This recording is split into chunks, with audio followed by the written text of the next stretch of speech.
అవును సార్. మరొకటి తెలంగాణ రాజకీయాల్లో జరుగుతున్న చర్చ, పార్లమెంటు ఎన్నికల్లో ఖచ్చితంగా బీఆర్ఎస్ తమ సత్తా చాటాల్సిన అవసరం ఉంది, లేకపోతే ఇబ్బందికర పరిస్థితులు, అసెంబ్లీ కోల్పోయింది కాబట్టి. సో ఈ నేపథ్యంలో కేసీఆర్ గారు పూర్తి స్థాయిలో రంగంలోకి దిగి తనదైన స్టైల్లో రాజకీయాలు చేస్తారా, లేకపోతే కేటీఆర్ గారే ఎక్కువగా అన్ని అంశాల్లోనే కూడా ఆయన అడుగులు వేస్తున్నారు కాబట్టి ఆయన ఫేస్ తోటి ఈసారి పార్లమెంటు ఎన్నికలకు వెళ్ళే అవకాశం ఉందా అని చాలామంది మాట్లాడుతున్నారు.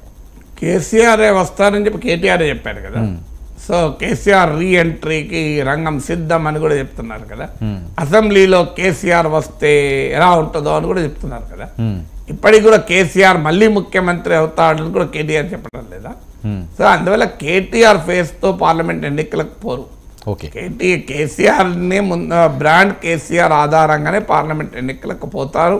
ఇప్పుడు బడ్జెట్ సమావేశాలకు ఫిబ్రవరి 1న కేసీఆర్ ఎమ్మెల్యేగా కూడా ప్రమాణ స్వీకారం చేస్తున్నాడు. బడ్జెట్ సమావేశాల్లో కేసీఆర్ అటెండ్ అవుతాడు. ఫిబ్రవరిలో అనేక పార్లమెంట్ నియోజకవర్గాల్లో కూడా కేసీఆర్ పర్యటన జరుపుతారని కూడా వార్తలు వస్తున్నాయి కదా. సో అందువల్ల అసలు అసెంబ్లీ ఎన్నికల సమయంలో కూడా కేసీఆర్ ఫేస్ తోనే పోయారు. కేటీఆర్ కూడా ఒక ప్రామినెంట్ ఫేస్ కదా. లోక్సభ ఎన్నికల్లో కూడా కేటీఆర్ ప్రామినెంట్ ఫేస్ గా ఉంటారు. కానీ డెఫినెట్గా బ్రాండ్ కేసీఆర్తోనే పార్లమెంట్ ఎన్నికలకు వెళ్తారు. ఎందుకంటే అసెంబ్లీ ఎన్నికలకే వెళ్ళని వాళ్ళు కేటీఆర్ ఫేస్తో లోక్సభ ఎన్నికలకు ఎందుకు వెళ్తారు?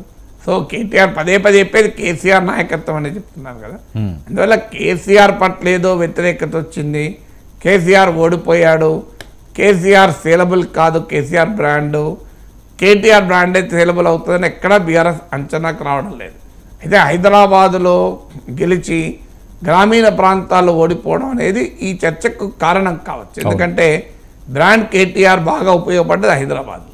సో అందువల్ల తెలంగాణ మొత్తం కూడా బ్రాండ్ కేటీఆర్తో పోతే ఇంకా బీఆర్ఎస్కి లాభం అవుతుందా అంటే ఆ స్థితిలో ఇప్పుడు బీఆర్ఎస్ ఉందని అనుకోను. కేసీఆర్ ఓడిపోవచ్చు, కానీ కేసీఆర్ పట్ల ప్రజల్లో అంత బలమైన వ్యతిరేకత ఉంది అని అంచనాలో బీఆర్ఎస్ లేదు. ఏమైనా కొన్ని పొరపాట్ల వల్ల ఓడిపోయాము, కొన్ని తప్పిదాలు ఓడిపోయామని. అందువల్ల మీకు పోస్ట్ పోల్ స్టడీస్ కూడా చెప్తున్నది ఏంటంటే కేసీఆర్ పట్ల సానుకూలంగా ఉన్న వాళ్ళకు కూడా ఈసారి కాంగ్రెస్ కొట్టేశారు. అందువల్ల కేసీఆర్ పట్ల బలమైన వ్యతిరేకత కన్నా వివిధ కారణాల రీత్యా అందుబాటులో ఉండడని, యాటిట్యూడ్ ఫ్యాక్టర్ను, సిట్టింగ్ ఎమ్మెల్యేలపైన వ్యతిరేకత, ఓటర్ ఫ్యాటిక్, ఎప్పటికి వీళ్ళైనా 10 ఏళ్ళు ఓ మార్పు కావాలి, ఇలాంటి ఫ్యాక్టర్స్ వల్ల ఓడిపోయాడు కనుక అసెంబ్లీ ఎన్నికల్లో ఒక్కసారి ఓటేయడంతో ఆ భావన అయిపోతుంది. ఎందుకంటే ఆ కోపం తీర్చేసుకున్నారు. ఒకసారి దక్కా తగలాలి కేసీఆర్, ఒకసారి సంగతి తెలియాలనుకున్నారు, తెలిసింది.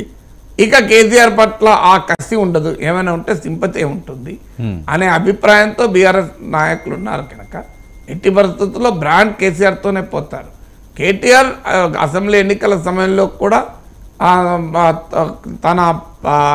తన స్టైల్లో తను పనిచేశాడు కదా. ఇప్పుడు కూడా అది కంటిన్యూ అవుతుంది. అందువల్ల బ్రాండ్ కేసీఆర్, బ్రాండ్ కేటీఆర్ల మధ్య ఏదో పోటీ ఉందనుకుంటే భ్రమ. ఓకే సార్, విభజన హామీలపై కొట్లాడేది మేమే, బీఆర్ఎస్